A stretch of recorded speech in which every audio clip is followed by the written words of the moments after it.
عمرۃ القضاء. اسے عمرۃ القصاص اور عمرۃ القضیہ بھی کہا جاتا ہے. یعنی مشہور نام کیا ہے؟ عمرۃ القضاء. عمرہ قضاء ذی القعدہ 7 ہجری. ذی القعدہ 7 ہجری میں رسول اللہ صلی اللہ علیہ وسلم وہ عمرہ ادا کرنے روانہ ہوئے جس پر حدیبیہ کی صلح میں اتفاق ہوا تھا کہ اگلے سال آپ عمرہ کرنے آئیں گے. چنانچہ مدینے کا انتظام حضرت ابو رحم غفاری کو سونپا گیا.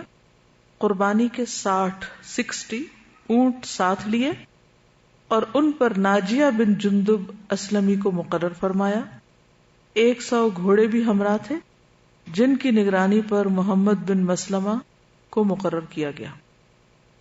پھر ذوالحلیفہ پہنچ کر احرام باندھا اور لبیک کہا. صحابہ کرام نے بھی آپ کے ساتھ لبیک کہا، پھر اپنا سفر جاری رکھا. جب وادی یاجج پہنچے تو سارے ہتھیار رکھ دیے اور ان کی حفاظت کے لیے حضرت اوس بن خولی انصاری کی ماتحتی میں 200 آدمی وہیں چھوڑ دیے. ہتھیار کہاں رکھے؟ وادی یاجج میں.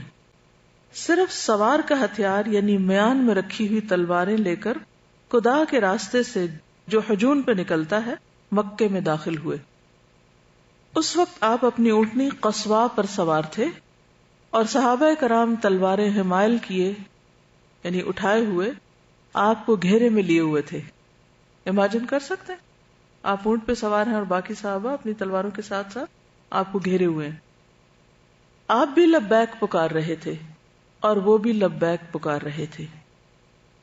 اس طرح آپ مسجد حرام میں داخل ہوئے، یعنی سب کے سب لبیک پکارتے ہوئے مسجد حرام میں داخل ہوئے. چھڑی سے حجر اسود کو چھوا، پھر سواری ہی پر طواف کیا.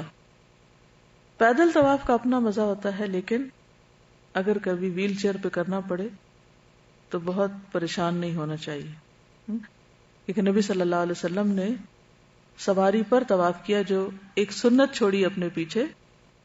مسلمانوں نے بھی طواف کیا. وہ قوت و جوامردی کی شان کے مطابق داہنے کندھے کھولے خانہ کعبہ کے گرد دوڑ رہے تھے اور عبداللہ بن رواحہ نبی صلی اللہ علیہ وسلم کے آگے آگے تلوار حمائل کیے ہوئے یہ شعر پڑھ رہے تھے. اصل میں عمرے کے ساتھ ساتھ کفار کو اپنی شان و شوکت بھی دکھانا مطلوب تھی. کفار کے بچوں، ان کا راستہ چھوڑ دو، راستہ چھوڑ دو کہ ساری بھلائی اللہ کے پیغمبر ہی میں ہے.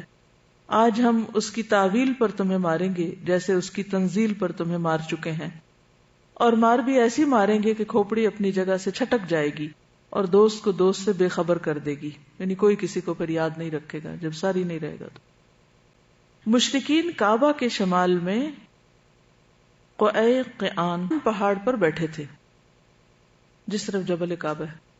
انہوں نے آپس میں باتیں کرتے ہوئے کہا، تمہارے پاس ایک ایسی جماعت آ رہی ہے جسے یثرب کے بخار نے توڑ ڈالا ہے. یعنی مذاق اڑایا ایک طرح سے کہ وہاں جا کر یہ لوگ بیمار ہو گئے اور کمزور ہو گئے. لیکن جب مسلمانوں کو دیکھا کہ وہ دوڑ رہے ہیں تو کہنے لگے، یہ تو طاقتور لوگوں سے بھی زیادہ تگڑے ہیں. در حقیقت رسول اللہ صلی اللہ علیہ وسلم نے انہیں حکم دیا تھا کہ پہلے 3 چکروں میں دوڑ لگائیں تاکہ مشرکین کو اپنی قوت دکھلائیں. البتہ رکن یمانی اور حجر اسود کے درمیان نہ دوڑیں کیونکہ یہ حصہ جنوب میں تھا جسے مشرکین دیکھ نہیں رہے تھے. اب بھی اس جگہ کے طواف بہت سلو ہو جاتا ہے، آٹومیٹکلی سلو ہو جاتا ہے. طواف سے فارغ ہو کر آپ نے صفا مروہ کی سعی کی اور ان کے ساتھ پھیرے لگا کر مروہ کے پاس قربانی کے جانور ذبح کیے اور وہیں اپنا سر منڈوایا. مسلمانوں نے بھی یہی کیا. اس کے بعد کچھ لوگوں کو یاجج بھیج دیا کہ وہ ہتھیاروں کی حفاظت کریں، اور جو لوگ حفاظت پر مامور تھے وہ آ کر اپنا عمرہ ادا کر لیں باری باری. مکے میں آپ نے 3 روز قیام فرمایا اور اس دوران میں حضرت میمونہ بنت الحارث الہلالیہ سے شادی کی. وہ سید الشہداء حضرت حمزہ بن عبد المطلب کی بیوی اور ابن عباس کی خالہ تھیں. انہیں شادی کا پیغام ملا تو انہوں نے اپنا معاملہ حضرت عباس کو سونپ دیا. حضرت عباس نے نبی صلی اللہ علیہ وسلم سے ان کی شادی کرا دی. اس وقت نبی صلی اللہ علیہ وسلم حلال تھے، یعنی عمرہ ہو چکا تھا، احرام کی حالت میں نہیں تھے، کیونکہ مکہ میں داخل ہو کر سب سے پہلے آپ نے عمرہ کیا، پھر حلال ہوئے تو حلال ہی باقی رہے، یعنی دوبارہ نہیں احرام پہنا، نہ دوبارہ عمرہ کیا. چوتھے دن صبح رسول اللہ صلی اللہ علیہ وسلم نے مکہ چھوڑ کر مدینہ کی راہ لی. مکے سے 9 میل دور مقام صرف پہنچے تو پڑاؤ ڈال کر قیام فرمایا اور وہیں حضرت میمونہ کی رخصتی عمل میں آئی اور وہ آپ کی خدمت میں آ گئی. پھر اللہ نے آپ کے خواب کی جو تصدیق فرمائی تھی اور اپنے گھر کے طواف کا جو شرف بخشا تھا اس پر خوش خوش مدینہ واپس تشریف لائے. اللہ کی تقدیر کا یہ پہلو بھی عجیب ہے کہ حضرت میمونہ کی وفات بھی مقام صرف ہی میں ہوئی اور وہیں انہیں سپرد خاک کیا گیا. عمرہ قضاء سے واپس آ کر رسول اللہ صلی اللہ علیہ وسلم نے مختلف جہاد میں چند سرایا روانہ فرمائے. واپس آ کے پھر وہی کام. ان میں سے سب سے زیادہ اہمیت سریہ موتا کو حاصل ہے، پھر سریہ ذات السلاسل کو، یعنی 2 اہم سریات ہیں. برا بن عازب کہتے ہیں کہ جب آپ صلی اللہ علیہ وسلم عمرہ قضاء کے لیے مکہ تشریف لائے اور 3 دن کی مدت پوری ہو گئی تو کفار نے حضرت علی رضی اللہ تعالیٰ عنہ کے پاس آ کر کہا آپ اپنے ساتھی سے کہہ دیجئے کہ تشریف لے جائیں کیونکہ مدت پوری ہو گئی. تو نبی صلی اللہ علیہ وسلم مکہ سے تشریف لے گئے اور آپ کو ویسے بھی جانا تھا، آپ وعدہ خلاف نہیں تھے. وہ تو نبوت سے پہلے بھی آپ صادق اور امین تھے، وعدہ پورا کرنے والے تھے، تو اب بھلا کیسے خلاف کر سکتے تھے. حضرت حمزہ کی بیٹی چچا چچا پکارتی ہوئی آپ کے پیچھے چلی. حضرت حمزہ آپ کے کیا لگتے تھے؟ رضائی بھائی بھی تھے، اس لیے وہ کیا پکار رہی تھی؟ چچا. وہ آپ کے پیچھے دوڑ پڑی تو انہیں حضرت علی رضی اللہ عنہ نے لے لیا اور اس کا ہاتھ پکڑ کر فاطمہ رضی اللہ تعالی عنہا سے کہا کہ اپنے چچا کی بیٹی کو لے لو. انہوں نے اسے لے لیا. مدینہ پہنچ کر علی، زید اور جعفر نے جھگڑا کیا. علی رضی اللہ عنہ نے کہا کہ میں نے اسے لیا ہے اور یہ میرے چچا کی بیٹی ہے. جعفر رضی اللہ عنہ نے کہا یہ میرے چچا کی بیٹی ہے اور اس کی خالہ میرے نکاح میں ہے. زید رضی اللہ عنہ نے کہا یہ میری بھتیجی ہے، رسول اللہ صلی اللہ علیہ وسلم نے اس کی خالہ کی وجہ سے فیصلہ فرمایا اور فرمایا کہ خالہ ماں کے درجے میں ہوتی ہے. اور علی رضی اللہ عنہ سے فرمایا کہ تم مجھ سے اور میں تم سے ہوں. اور جعفر سے فرمایا تم میری صورت اور سیرت میں مشابہ ہو.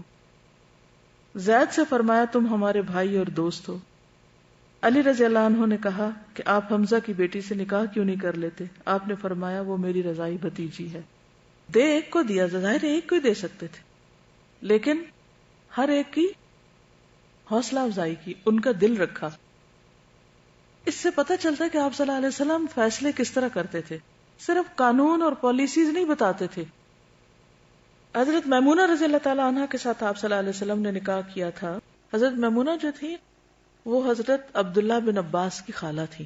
حضرت عباس جو تھے حضور صلی اللہ علیہ وسلم کے چچا، ان کی بیوی ام الفضل کی سگی بہن تھی اور یہ ایک سردار خاتون تھی. ان کی شادی 2 مرتبہ پہلے ہو چکی تھی اور 2 بار بیوہ ہو چکی تھی. عمر کے 26ویں سال میں تھی. حضرت عباس کی سالی تھی ایک طرح سے. حضرت عباس نے حضور صلی اللہ علیہ وسلم کو ریکمینڈ کیا تھا کہ آپ ان سے شادی کر لیں. اور یہ بھی یاد رکھیے کہ حضرت میمونہ جو تھی ان سے نبی صلی اللہ علیہ وسلم کا یہ آخری نکاح تھا. انہوں نے اپنے آپ کو یہ بھی کہا جاتا ہے کہ ہبہ کیا تھا. یزید بن اسم کہتے ہیں کہ نبی صلی اللہ علیہ وسلم کی بیوی میمونہ رضی اللہ عنہ مکہ میں بیمار ہو گئی اور ان کے پاس ان کے بھائی کے بچوں میں سے کوئی بھی نہیں تھا. وہ کہنے لگی مجھے مکہ سے باہر لے جاؤ، مجھے یہاں موت نہیں آنی. رسول اللہ صلی اللہ علیہ وسلم نے مجھے بتایا تھا کہ میں مکہ میں فوت نہیں ہوں گی. لوگوں نے انہیں سوار کیا، مقام صرف پر اس جگہ پر اس درخت کے پاس لے آئے جہاں نبی صلی اللہ علیہ وسلم نے ان سے خلوت فرمائی تھی، وہاں وہ فوت ہوئی. یزید کہتے ہیں کہ جب ہم نے انہیں ان کی قبر میں رکھا تو میں نے اپنی چادر لی اور اسے قبر میں ان کے رخسار کے نیچے رکھ دیا. ابن عباس نے اسے پکڑا اور پھینک دیا. عطا بن ابی رباح کہتے ہیں کہ ہم لوگ صرف نامی مقام پر میمونہ رضی اللہ عنہا کے جنازے میں ابن عباس کے ساتھ موجود تھے. ابن عباس فرمانے لگے یہ نبی صلی اللہ علیہ وسلم کی بیوی ہیں، تم ان کا جنازہ اٹھاؤ تو چارپائی کو تیزی سے حرکت نہ دینا اور نہ ہی اسے ہلانا اور آہستہ چلنا. پھر ایک اور بات یہ کہ حضرت میمونہ کا حضرت خالد بن ولید سے تعلق تھا، تو وہ ان کی خالہ تھی. یہ خالد بن ولید کے خاندان سے تھی نا، تو اس خاندان کے ساتھ ایک اچھی ٹرمز ہو گئی تھی. نبی صلی اللہ علیہ وسلم کے بہت سے نکاح جو تھے وہ اس کی بنیادی وجہ یہ تھی کہ جن قبائل کی خاتون آپ کے نکاح میں آئی وہ قبائل آپ کے ساتھ اچھے ٹرمز میں آ گئے.